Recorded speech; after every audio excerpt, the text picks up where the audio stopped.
Hello વિદ્યાર્થી મિત્રો, સ્વાગત છે તમારું આપણી યુટ્યુબ ચેનલ પર. Today we start subject English standard 11th read number 8 read number 1 getting ready part 3. મિત્રો, અગાઉનો જે પાઠ હતો તે પાઠની અંદર આપણે એના જે મૂલ્યો હતા, પછી જે ઇન્ટરેસ્ટ હતું, પર્સનાલિટી આસપાસ, સ્કિલ્સ, તેના વિશેનો આપણે અભ્યાસ કરી ગયા છે. તો આજે હવે પછીના આપણા જે બીજા કંઈ જે પરિબળો છે કારકિર્દી પસંદગી માટેના, તેના વિશે આપણે ચર્ચા કરીશું.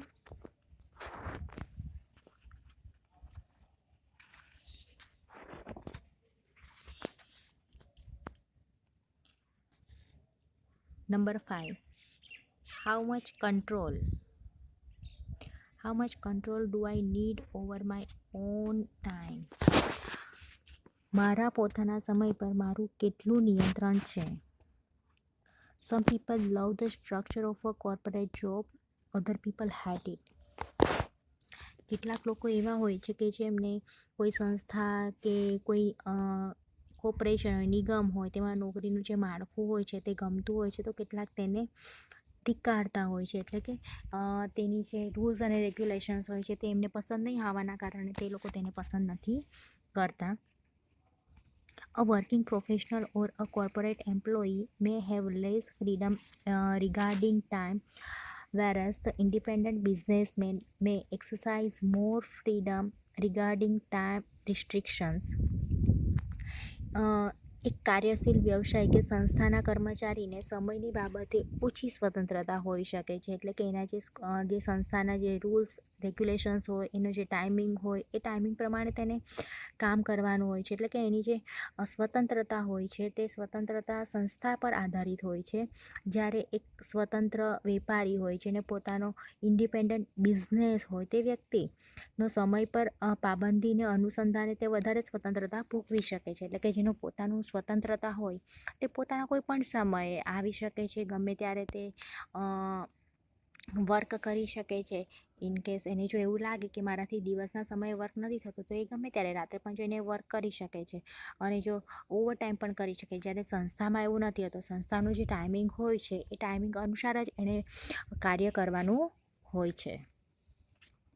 You may like to ask the following questions to yourself, considering time as a factor. સમયને એક પરિબળ તરીકે જો આપણે માનીએ કે તો તે તો તમારી જાતને નીચેના કેટલાક પ્રશ્ન આપવામાં આવેલા છે, તે પ્રશ્ન તમારે તમારી જાતને પૂછવાના છે. કે પહેલો પ્રશ્ન એવો છે કે how long are the working hours, will there be a lot of overtime. કામના કલાકો કેટલા છે? શું તમારે તદુપરાંત પણ કામ કરવાનું થાય છે?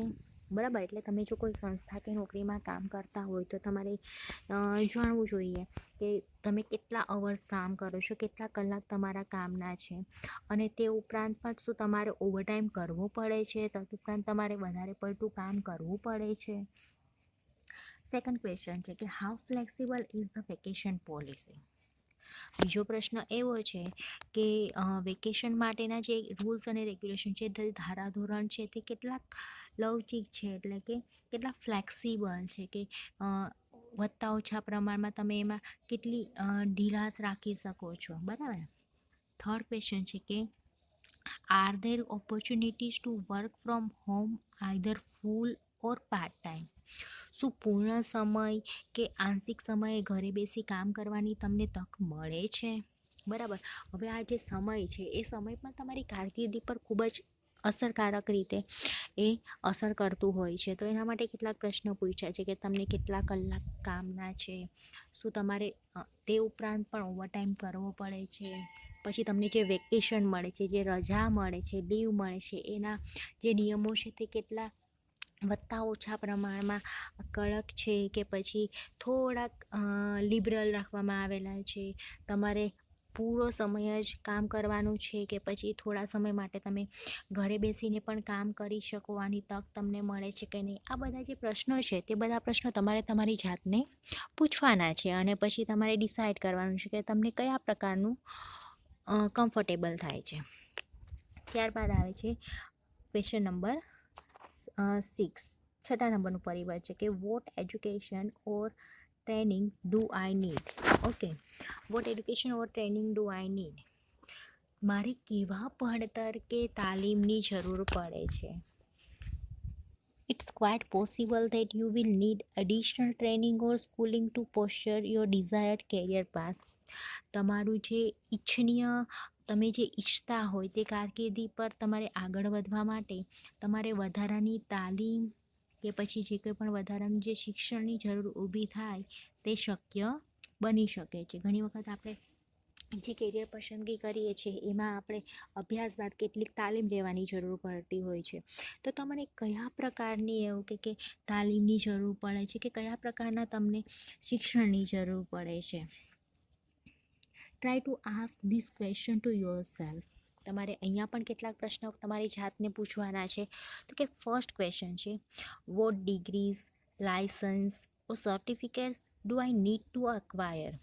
તમારે તમારી જાતને પહેલો પ્રશ્ન એ પૂછવાનો છે કે મારે કયા પ્રકારની ડિગ્રી એટલે કે કયા પ્રકારની મારે ઉપાધિ લેવાની છે, કયા પ્રકારના લાયસન્સ છે કે પ્રમાણપત્ર છે એ પ્રાપ્ત કરવાની જરૂર છે. સેકન્ડ ક્વેશ્ચન છે, how much more education or training am I willing to get? હું વધારે કેટલું શિક્ષણ કે તાલીમ મેળવવાની ઈચ્છા ધરાવું છું? આ પણ એક ખૂબ જ મહત્ત્વનો ક્વેશ્ચન તમારે તમારી જાતને પૂછવાનો છે કે હું મારી કેટલી કેપેસિટી છે કે હું કેટલું શિક્ષણ પ્રાપ્ત કરી શકું કે કેટલી તાલીમ રાખવાની હું ઈચ્છા ધરાવું છું. થર્ડ ક્વેશ્ચન કે how much time and money am I willing to invest for the desired career? મારી ઈચ્છિત કારકિર્દી માટે મારે કેટલા સમય કે પૈસાના રોકાણની જરૂરી પડે છે? જો તમે જલ્દી પૈસા કમાવા માંગતા હોય અથવા તો તમે જે કંઈ પણ કારકિર્દી પસંદ કરો છો એ કારકિર્દી પસંદ કરવા માટે તમને કેટલા પૈસાની જરૂર પડે છે, તમે જે કારકિર્દી પસંદ કરો છો હાઈ લેવલની ડિગ્રી તમે પ્રાપ્ત કરવા માંગતા હોય તો તમને ઇન્વેસ્ટમેન્ટ પણ પૈસાનું વધારે કરવું પડતું હોય છે અને તમને સમયની પણ વધારે જરૂર પડતી હોય છે. બરાબર છે? તો આ એક ક્વેશ્ચન છે જે તમારે તમારી જાતને પૂછવાનો છે કે મને કયા પ્રકારની ડિગ્રી જોઈએ છે, મને એના માટે કયા પ્રકારના પ્રમાણપત્રોની જરૂર પડશે, હું વધારેમાં વધારે કેટલું શિક્ષણ કે તાલીમ મેળવવાની ઈચ્છા ધરાવું છું, મારી જે કારકિર્દી પસંદ કરવા માટે મને કેટલા સમય કે કેટલા પૈસાના રોકાણની જરૂર પડે છે. આ બધા ક્વેશ્ચન છે, એ બધા ક્વેશ્ચન્સ તમારે તમારી જાતને પૂછવાના છે. ત્યારબાદ નંબર 7 પર આવે છે, are the jobs available? Okay, આ પણ એક ખૂબ જ મહત્ત્વનો પ્રશ્ન છે. તમે એને પૂછી શકો છો, શું રોજગારી કે ધંધો પ્રાપ્ય છે? તમે કોઈ ડિગ્રી લઈ લો, ઘણા બધા પૈસાનું રોકાણ કરો છો, ડિગ્રી પ્રાપ્ત કરી લો છો અને એ પ્રાપ્ત કર્યા પછી શું તમને નોકરી કે જે કારકિર્દી તમે પસંદ કરી છે એમાં તમને એ કામ લાગશે? તમે મોટી ડિગ્રી પ્રાપ્ત કરી લીધી પરંતુ એના માટેની આગળ જતાં તમારી પાસે સારા એવા પ્રમાણપત્ર પણ છે, ડિગ્રી પણ છે, પરંતુ આગળ જતાં શું તમારી પાસે કોઈ ધંધો કે રોજગાર એ જે તમે પસંદગી કરી છે એ જગ્યાએ મળી રહેશે કે નહીં? તો આ પણ એક પ્રશ્ન છે કે શું મને રોજગારી કામ કે ધંધો મળશે? It's important to know about the labor market for careers you are considering. તમે જે કારકિર્દીનો વિચાર કરી રહ્યા છો તેની રોજગાર શક્યતાઓ વિશે જાણવું પણ અગત્યનું બની રહેતું હોય છે. You should find out the answers for the following question. તમારે નીચે કેટલાક પ્રશ્ન છે અને પ્રશ્નોના ઉત્તર શોધી કાઢવાના છે જાતે અને પછી જાતે ડિસાઇડ કરવાનું છે કે હું કયા પ્રકારનું જોબ માટે પસંદગી કરી શકું છું. Do I prefer working locally or to globally? શું હું વૈશ્વિક કરતાં સ્થાનિક કક્ષાએ જ કામ કરવાનું વધારે પસંદ કરું છું? બરાબર, તમે જાતે ડિસાઇડ કરો કે તમે જે કેરિયર પસંદ કરો છો તે વૈશ્વિક કરતાં સ્થાનિક કક્ષાએ જ કામ કરવાનું તમને પસંદ છે કે પછી તમને વૈશ્વિક ધોરણે કામ કરવાનું પસંદ છે? તો આ એક પણ ક્વેશ્ચન છે. ત્યારબાદ ક્વેશ્ચન આવે છે કે how many such jobs are available globally? તમે જો વૈશ્વિક કક્ષાએ કામ કરવા માંગતા હોય તો તમને વૈશ્વિક કક્ષાએ આ પ્રકારની કેટલી રોજગારી પ્રાપ્ત થાય છે? તમે જે કેરિયર પસંદગી કરો છો તે વૈશ્વિક કક્ષાએ શું તમને રોજગારી પ્રાપ્ત મળી રહેશે? ત્યારબાદ થર્ડ ક્વેશ્ચન છે કે how many jobs are available in my local surroundings? મારા સ્થાનિક પર્યાવરણમાં કેટલી રોજગારી પ્રાપ્ત થાય છે? તમે જે કેરિયર પસંદગી કરો છો એમાં તમને સ્થાનિક જે પર્યાવરણ છે, તમારું જે લોકલ બેકગ્રાઉન્ડ છે, સરાઉન્ડિંગ છે, એમાં તમને કેટલા પ્રમાણમાં તે રોજગારી પ્રાપ્ત થાય છે? તો આ પણ એક પ્રશ્ન છે. ત્યારબાદ આવે છે નંબર 8 પર, what location do you prefer to live in? મારા રહેવા માટે કેવા સ્થળ અનુકૂળ છે? ઓકે, તમે જે વસ્તુ પસંદ કરો છો તે, તમે જે કેરિયર પસંદ કર્યો છો તેના માટે તમે કેવું સ્થળ અનુકૂળ આવશે તે પણ એક પ્રશ્ન છે.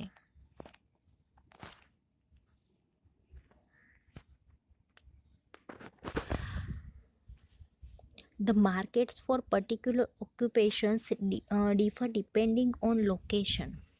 કેટલાક ધંધા કે રોજગાર હોય છે તેના બજાર તેમના સ્થાનને લીધે ઘણી વખત જુદા પડતા હોય છે. For example, if you want to be a forester or an agriculturalist, you will be probably need to live in a rural area.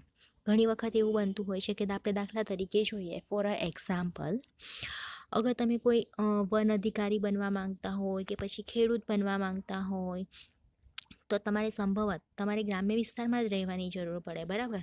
તમે ખેડૂત બનવા માંગતા હોય તો તમે ખેતી કરવા માંગો છો તો પછી શું તમે શહેરમાં રહીને ખેતી કરી શકો છો? ના.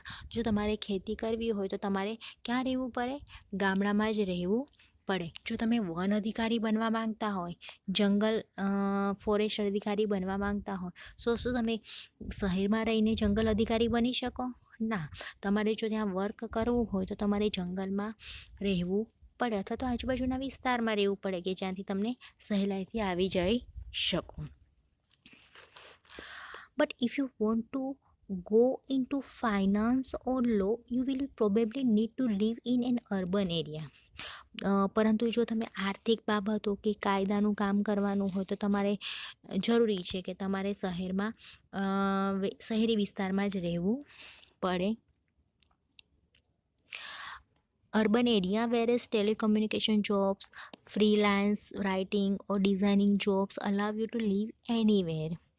પછી અથવા તો જો તમે જ્યારે કોઈ સંદેશા વ્યવહારને લગતા કામ હોય કે પછી સ્વતંત્ર લેખન કાર્ય હોય કે કોઈ યોજના બનાવવાનું કામ હોય તો તમે ગમે ત્યાં રહીને આ બધું વર્ક કરી શકો છો. તમે ગામડામાં પણ રહીને વર્ક કરી શકો છો કે પછી શહેરમાં પણ રહીને વર્ક કરી શકો છો. પરંતુ અમુક એવા પ્રોફેશનલ છે જે તમારે શહેરી વિસ્તાર હોય તો શહેરી વિસ્તારમાં જ કરવા પડે છે.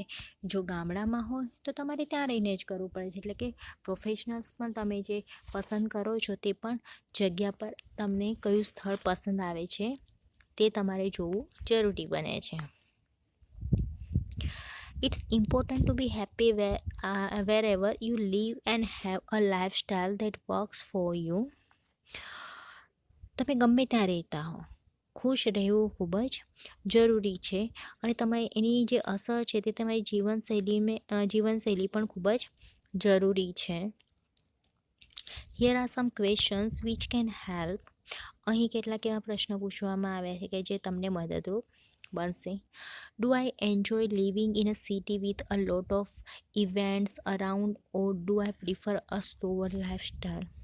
શું મને સતત ધબકતા શહેરમાં રમવાનું ગમે છે કે પછી ધીમી જીવનશૈલી પસંદ કરું છું? Do I prefer to live amidst nature or to live with modern facilities? શું મને કુદરતની વચ્ચે રહેવું પસંદ છે કે અદ્યતન સુખ સગવડની સુવિધાઓ વચ્ચે? Do I prefer working from one place or do I prefer traveling? શું મને એક જ સ્થાને રહીને કામ કરવું પસંદ છે કે સ્થળે ફરતા રહીને કામ કરવું પસંદ છે? તો આ જે બધા પ્રશ્ન છે તે બધા પ્રશ્ન તમારે તમારી જાતને પૂછવાના છે અને તમારે એવું સ્થળ પસંદ કરવાનું છે કે જ્યાં તમારે તમારી કેરિયર બેઝડ જગ્યા મળી રહે ત્યારબાદ છે what are my salary needs, મારી મહેનતાણાની એટલે કે મારા પગારની જરૂરિયાત શું છે. કે salary does not have to be the first consideration when selecting a career but it is an important factor. કારકિર્દી પસંદ કરવામાં વેતન એ સૌપ્રથમ ગણતરીમાં લેવાની બાબત ન જ હોય, પરંતુ તે એક મહત્વનું પરિબળ તો ખરું છે. For some people a crore rupee dream needs to be a crore rupee reality before they are satisfied. કેટલાક લોકો માટે 1 કરોડ રૂપિયાનું સ્વપ્ન જે હોય છે તે સંતોષ પામે એ પહેલાં 1 કરોડ રૂપિયાની વાસ્તવિકતામાં એ પરિણામે એ જરૂરી હોય છે. Other people are much comfortable at lower income levels just as long as certain needs are fulfilled. અન્ય લોકો તેમની કેટલીક જરૂરિયાતો પૂરી થઈ જાય પછી નિમ્ન આવકની કક્ષાએ પણ ઘણા સંતુષ્ટ હોય છે. ઘણા લોકો એવા હોય છે કે જે ઓછી આવકમાં પણ સંતોષકારક જીવન જીવી શકે છે. If making a lot of money is important to you, you need higher qualification and your options will be more limited. જો તમે અઢળક પૈસા બનાવવા માંગતા હોય તો તમારી પાસે વિકલ્પો પણ મહદ અંશે મર્યાદિત થઈ જતા હોય છે. Consider how important money is to you. તમારા માટે પૈસા કેટલા મહત્ત્વના છે તે નીચેના મુદ્દા ધ્યાનમાં રાખો. Do I prefer limited but regular income or irregular but large profit income. શું મારા મર્યાદિત પણ નિયમિત આવક પસંદ છે કે પછી અનિયમિત પણ મોટા લાભ અથવા તેની આવક. ઘણા લોકો એવા હોય છે કે જે લોકો ઈચ્છતા હોય છે કે તેમને દર મહિને 1 થી 5ની અંદર ઇન્કમ એમની પગાર એમની પાસે આવી જાય, બરાબર, પરંતુ એ ઓછી હશે તો પણ ચાલશે. અને જ્યારે ઘણા લોકો એવા હોય છે કે ચલો 1 કે 2 મહિના સુધી મને સેલરી નહીં મળે, પરંતુ જ્યારે પણ મળશે ત્યારે મોટા પ્રમાણમાં મળશે. તો આ પણ એક ક્વેશ્ચન છે કે તમે કયા પ્રકારના જે સેલરી છે તે તમને જરૂરિયાત છે. સેકન્ડ ક્વેશ્ચન કે do I prefer to be a rich busy and risk taking person. શું મને પૈસાદાર, વ્યસ્ત અને જોખમ ઉઠાવનાર વ્યક્તિ બનવાનું પસંદ છે. થર્ડ ક્વેશ્ચન કે do I like to earn moderately and enjoy an easy life with family and friends. કે પછી હું માપના જ પૈસા કમાઉં અને મિત્રો તથા કુટુંબ સાથે સરળ જીવન માણવા તે પસંદ છે. બરાબર, અહીંયા 3 પ્રકારના પ્રશ્નો પૂછવામાં આવેલા છે કે શું મને લિમિટેડ પરંતુ ઓછી આવક હશે તો પણ ચાલશે, પરંતુ મને રેગ્યુલર ઇન્કમ મળી રહે, અથવા તો બીજો ઓપ્શન એનું છે કે અને ઇરેગ્યુલર દર મહિનાની 1 થી 5ની અંદર નહીં મળે તો પણ ચાલશે, પણ જ્યારે પણ મળશે ત્યારે મોટા પ્રમાણમાં મળશે. બરાબર, અહીંયા તમે જાતે ડિસાઇડ કરો કે તમને કયા પ્રકારની આવક પસંદ છે. સેકન્ડ ક્વેશ્ચન એવો છે કે શું તમે પૈસાદાર બનવા માગો છો, તેના માટે તમારે વ્યસ્ત અને જોખમ ઉઠાવનાર વ્યક્તિ બનવાનું પસંદ છે. જો તમે કોઈ જગ્યાએ પૈસા માટે ઇન્વેસ્ટ કરો છો તો તમારે ત્યાં જોખમ પણ ઉઠાવવું પડશે, તો શું તમે કોઈ જોખમ ઉઠાવનાર વ્યક્તિ બનવાનું પસંદ કરો છો. થર્ડ ક્વેશ્ચન છે કે do I like an earn moderately and enjoy an easy life with family and friends. કે પછી તમે લિમિટેડ આવકની અંદર તમારા જે મિત્રો છે કે જે તમારા રિલેટિવ્સ છે તેમની સાથે સરળ જીવન જીવવાનું પસંદ કરો છો. આ પણ એક ક્વેશ્ચન છે કે જે તમારે તમારી જાતને પૂછવાનો રહેશે. ત્યારબાદ આવે છે are there opportunities for advancement. પ્રગતિ માટે તકો ઉપલબ્ધ છે. Some jobs have more opportunities for promotion or upwards mobility than others. કેટલીક નોકરીઓમાં બઢતી અથવા આગળ વધવાની તકો અન્ય નોકરી કરતાં વધારે હોય છે. We all know people who seem to become stagnant in their professional life by lack of opportunities. આપણે બધા કેટલીક વ્યક્તિઓને જાણીએ છીએ કે જે તકોના અભાવે શું થઈ જાય છે, અસ્થગિત થઈ ગયેલી હોય છે. It's often hard in this situation to keep up a lot of enthusiasm for work. આ પરિસ્થિતિમાં કામ માટેનો જે ઉત્સાહ હોય છે તે ટકાવી રાખવો ઘણીવાર મુશ્કેલ બની જતો હોય છે. Here are some question you can ask your self. અને અહીં પણ તમને કેટલાક એવા પ્રશ્ન પૂછવામાં આવ્યા છે જેના આન્સર તમારે તમારી જાતે પૂછવાના છે. Do I like to take challenges and overcome them. શું મને પડકારો સ્વીકારવા અને તેમને પૂરા કરવાનું ગમે છે? Do I get board with the similar kind of work for a long time. શું મને લાંબા સમય સુધી એકનું એક કામ કરવાનું કંટાળો આવે છે? Do I prefer to stick to one place and a similar kind of work for a long time. શું મને લાંબા સમય સુધી એક જ સ્થાને વળગી રહેવું અને એક જ પ્રકારનું કામ કરવાનું પસંદ છે? As you go through this question, get help from others. તમે આ પ્રકારના જે પ્રશ્ન અહીંયા પૂછવામાં આવેલા છે એ પ્રકારના પ્રશ્નોમાંથી પસાર થતા જાઓ અને તેમાં તમને જો કોઈના વ્યક્તિની હેલ્પની જરૂર હોય તો તમે તેમની મદદ પણ લઈ શકો છો. Talk to parents, teachers or others important elders in your life. તમે તમારા જીવનમાં તમારા જે માતા પિતા છે, શિક્ષકો છે કે અન્ય જે કોઈ પણ વડીલો છે તેમની સાથે વાતચીત કરો. Think about the big picture. No single question should determine your choice. વિશાળ વ્યાપમાં વિચાર કરો, એટલે કે મોટા પ્રમાણમાં તમે વિચાર કરો. કોઈ એક પ્રશ્ન તમારી કારકિર્દી પસંદગી નક્કી કરી શકશે નહીં. To overall idea here is to think about a lifestyle rather than an attractive job title. તમારી પસંદગી નક્કી કરી શકશે નહીં. અહીં એક આકર્ષક રોજગારીથી આગળ વધીને એક જીવનશૈલી વિશે વિચારવાનો જે ઉપક્રમ છે તે અહીં આપવામાં આવેલો છે. The greatest advice for you is. તમારા માટે એક સૌથી ઉત્તમમાં સલાહ એ છે કે find the work you like doing most and find a place or a person which who can pay four it. તમને સૌથી વધારે ગમતું કામ એટલે કે નોકરી ધંધો શોધી લો, તેમજ તેવું સ્થાન અને વ્યક્તિ શોધી લો કે જે તમારી જરૂરિયાતોને પૂરી કરવા માટે સમર્થ હોય. તો મિત્રો, આપણે અહીં કેટલાક જે પ્રશ્નો પૂછવામાં આવ્યા છે તે પ્રશ્નો તમે તમારી જાતને પૂછો અને તમારા માટે એક ઇમ્પોર્ટન્ટ જે તમારું જે કેરિયર પસંદગી માટે અહીંયા જે પ્રશ્નો મૂકવામાં આવ્યા છે તે તમને ખૂબ જ મદદરૂપ બની રહેશે.